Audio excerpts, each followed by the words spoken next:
In today's shortcut, I'm going to teach you how to sweeten your audio in the edit. So let's go over some audio editing basics. People are actually willing to put up with a crappy looking video like this, but your audience won't watch long if the audio is like this. Of course, you want to be working towards something that looks and sounds amazing, but everybody has to start somewhere. And here are a few simple things that you can do to improve the audio right where you are. First of all, it has to do with just getting a good recording. You can use Apple AirPods or the old earbuds that have the microphone down here. Might look a little but the sound will be way better than if you're standing across the room. You're going to get much cleaner sound the closer you are to your camera. Okay, but this is an editing channel. You've got the recording, now what? How can you make the audio any better? There are three major things. The first of which is compression. Basically, this will keep your audio from clipping, going too loud, and it will also boost the audio in the sections that aren't quite as loud in order to make sure that you have a nice even sound throughout. You want to play around with these settings in order to find what works for you. I typically set the limiter at 0 so that it won't go above 0 and it won't clip and distort the audio.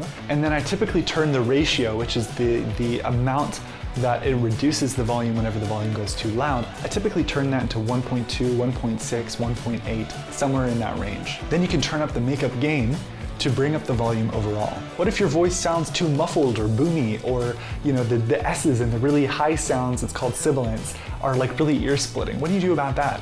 You can use something called EQ, which is short for equalizer. This will either reduce or boost certain frequencies of the audio clip. So for an example, this is the EQ for my voice.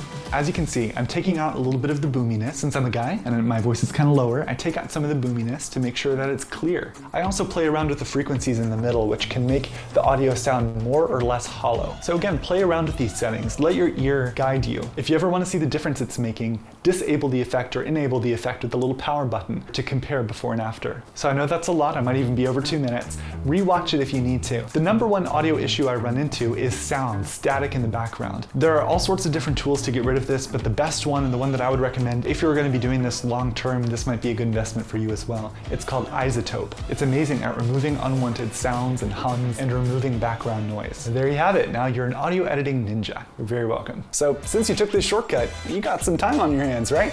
Click the like button below and subscribe for more short editing tips from the editor behind some of your favorite YouTube channels. See you next time. Woo.